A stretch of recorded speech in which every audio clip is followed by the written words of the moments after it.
కన్నకేమి లేదు, మెలకువ లేదు ఆత్మలో, శరీరం వాలిపోతుంది. ఇదిగో క్షీణించిపోయే సమయాన్ని మనకు గుర్తొస్తాయి. అప్పుడు ప్రయోజనం ఉందా? చాలామంది ముసలతనం ముందున్నప్పుడు అనుకుంటారో నేను పాట పాడాలి అనుకుంటారు. ఎప్పుడండి? ముసలితనంలో. నిజంగా యవన కాలంలో ఉత్సాహంగా పాడగలదమా? లేకపోతే వృద్ధాప్య వయసు వంగిపోయాక పాడగలదమా? పేదల మంటం తప్ప స్వరము బయటికి ఉత్సాహంగా రాదు, బలముగా రాదు. అందుకే దేవుని పని చేయాలన్నా యవన కాలములోనే, పాటలు పాడాలన్న యవన కాలములోనే, స్వార్థ కొరకు ప్రయాసపడి ముందుకు వెళ్ళిపోవాలన్న యవన కాలంలోనే. యవన కాలం అన్నది చాలా ప్రాముఖ్యమైంది.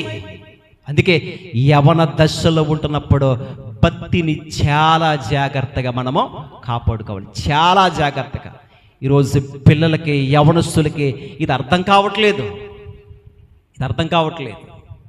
యవన వయసు అన్నది, యవన కాలం అన్నది చాలా ప్రాముఖ్యమైంది.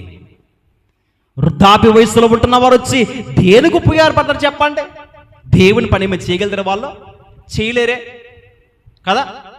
మరి ఎవరు చేసే అవకాశం ఉంది? యవనస్తులు అంటండి, ఎవండి, బలవంతుని చేతిలో బాణముల వంటి వారంట. ఎవరో యవనస్తులు ఎప్పుడు బాణములుగా మార్చబడతారో ఆయన చేతిలో మనం ఓడబడాలి. ఆయన చేతిలో మనము ఓడబడితేనే తప్ప, అప్పుడు తప్ప మనం బాణాలుగా మారం. అది యవనస్తులు దేనికైనా తెగిస్తారు, దేనికైనా సరే. మరి చూడండి, యవనస్తుల్లో ఉంటున్న రోషము కానీ, యవనస్తుల్లో ఉంటున్న కోపం, ఆవేదన, లేదా ఏదైనా ఒక కార్యక్రమం ఏర్పాటు చేయాలన్నా కానీ వారికి తెగింపుతో ఉంటారు. ఏదైనా సరే కదా. ఏం చెయ్యాలన్నా యవన కాలంలోనే ప్రియమైన, పాపములో పడిపోవాలన్నా, జీవితం పతనమైపోవాలన్నా యవన కాలంలోనే. యవన కాలంలో క్రీస్తు కొరకు ప్రకాశించే వారుగా నిలబడాలన్నా యవన కాలమే. త్రొట్టిల్లిపోవాలన్నా యవన కాలమే. అందుకే యవనస్తులు త్రప్పక త్రొట్టిల్లిదరంట. యవనస్తులు అంటే త్రొట్టిల్లిపోయే అవకాశం ఉంది. కానీ వాక్యం అంటే చెప్పండి, త్రొట్టిల్లరు.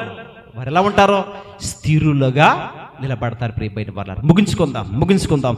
ఏమండి, ఇదిగో ఈ సీమలు అంటండి ఇంచుమించు ఎన్ని సంవత్సరాలు బ్రతుకుతాయి? సంవత్సరాలు ఏమి బ్రతక. ఉంటామంటే ఒక పరిశుద్ధమైన బిడ్డలుగా మార్చబడతాం. అందుకే ఇదే సామెతల గ్రంథంలో ఎలా ఆహారం సిద్ధపరుస్తున్నాయో ఆ మాట చూడండి. ఇదే సందర్భం. సామెతల గ్రంథము 15వ అధ్యాయం, సామెతల గ్రంథము 15వ అధ్యాయం 19వ వచనం.